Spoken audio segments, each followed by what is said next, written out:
Shalom, selamat pagi Bapak Ibu Saudaraku yang dikasihi Tuhan. Salam sejahtera buat saudara semua dimanapun berada. Saya mengajak Bapak Ibu Saudara untuk bersaat teduh dan berdoa dalam renungan penuntun kehidupan setiap hari.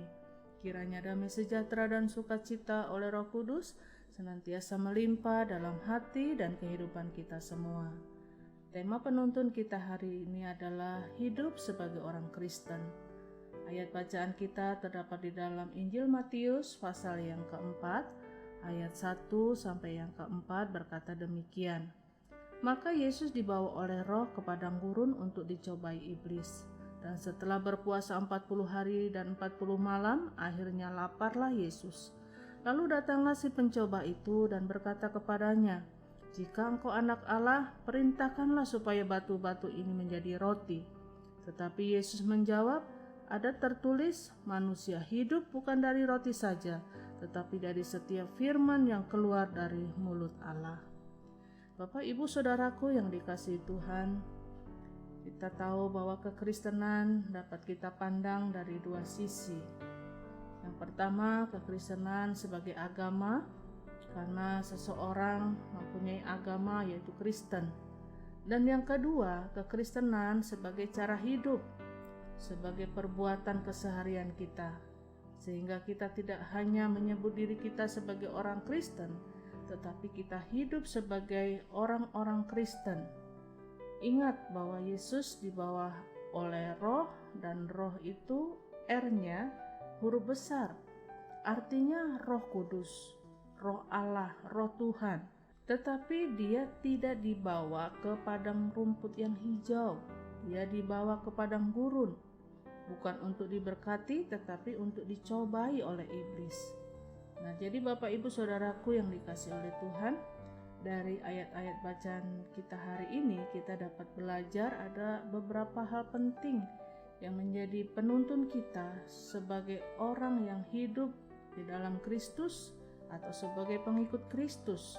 Yang pertama, bahwa hidup Kristen dimulai ketika seseorang dipimpin oleh Roh Kudus. Alkitab berkata, tidak ada seorang pun yang dapat mengakui Yesus itu Tuhan kecuali oleh Roh Kudus. Berarti seorang yang masuk menjadi orang Kristen, ketika dia bertobat, hidupnya dipimpin oleh Roh Kudus, sehingga dia dapat berkata, "Aku hidup, namun bukan aku lagi yang hidup, tetapi Kristus yang hidup di dalam aku." Kalau kita menyebut diri kita Kristen tetapi kita tetap berzina, menipu, berjudi, tetap minum, mabuk, kita tidak ubahnya seperti orang-orang munafik. Karena kekristenan bukan sekedar agama, di mana kita menjalani dengan kekuatan kita sendiri, dengan seenaknya diri kita sendiri, dengan kesenangan diri kita sendiri. Tetapi hidup Kristen dimulai ketika seseorang tidak lagi mengikuti keinginan daging. Alkitab berkata, jangan hidup menurut daging, karena daging dan darah tidak punya tempat dalam kerajaan surga. Alkitab berkata, berilah dirimu dipimpin oleh Roh Kudus, karena waktu kita berjalan dalam pimpinan Roh Kudus, maka hidup kita akan menjadi hidup yang lurus jalannya, setia dan benar. Karena orang yang berjalan dalam pimpinan Roh Kudus akan selalu mendahulukan kehendak Tuhan, mendahulukan rencana Tuhan lebih dari segalanya dalam hidupnya.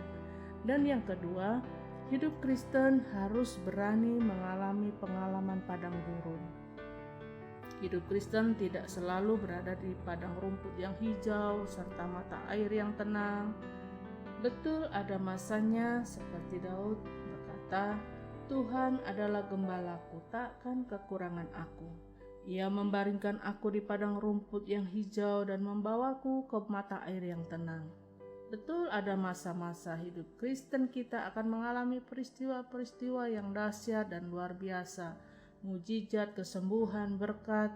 Tetapi ada masanya kekristenan kita juga harus mengalami pengalaman padang gurun, sebagaimana yang dialami oleh Tuhan Yesus. Bapak Ibu, yang ketiga kita belajar dari ayat bacaan kita hari ini bahwa setiap kita akan dicobai. Bukan iblis yang membawa Yesus ke padang gurun, tetapi Roh Allah sendiri. Roh Kudus mengizinkan kita untuk mengalami pencobaan supaya kita belajar memandang kepada Tuhan, supaya kita tidak sombong, Di tengah pencobaan akhirnya kita mengerti bahwa tidak ada lagi yang perlu kita sombongkan, kita banggakan. Karena waktu kita hidup dalam kesombongan, kita akan jatuh. Tetapi waktu kita hidup dalam kerendahan hati, maka kita akan melihat kemuliaan Tuhan. Dan yang keempat, kita belajar bahwa dalam hidup kekristenan kita akan mengalami peperangan melawan setan. Kita mengalami peperangan melawan setan, tetapi Alkitab berkata roh yang ada di dalam kita lebih besar dari roh yang ada di dalam dunia ini. Karena itu jangan biarkan setan mengacaukan pikiran kita. Jangan biarkan setan mengganggu hati kita. Jangan biarkan setan merampas damai sejahtera kita. Tetapi tetaplah berjalan dalam kebenaran dan lawan iblis, maka iblis akan lari daripadamu. Jadi Bapak Ibu Saudaraku yang dikasihi Tuhan, menjadi Kristen itu adalah anugerah. Menjadi orang percaya itu adalah kemurahan Tuhan, karena kita dipanggil dan diselamatkan. Karena bukan kita yang memilih Allah, tetapi Allah yang memilih kita. Karena itu mari kita bersyukur buat setiap anugerah Tuhan dan jadilah orang Kristen yang sesungguhnya. Amin. Mari kita berdoa. Bapa, di dalam nama Yesus, sungguh kami bangga kalau Tuhan panggil kami menjadi umat pilihan-Mu. Tuhan panggil kami untuk menjadi pengikut-Mu. Kalau kami boleh menjadi murid-Mu Tuhan.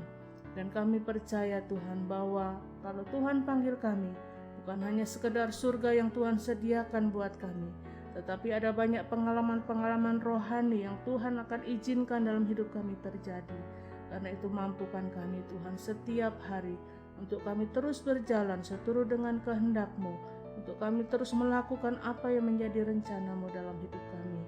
Dan kami percaya kehidupan kekristenan kami akan menjadi berkat, akan membawa kemuliaan bagi nama Tuhan. Di dalam nama Tuhan Yesus kami berdoa. Haleluya. Amin. Kiranya berkat yang sempurna dari Allah Bapa kita, kasih karunia dari Tuhan Yesus Kristus, dan persekutuan yang indah dengan Roh Kudus menyertai kita semua dari sekarang ini dan sampai selama-lamanya. Maju terus dalam tuntunan Tuhan, tetap semangat. Sampai jumpa esok hari dalam penuntun kehidupan setiap hari, dan Tuhan Yesus memberkati.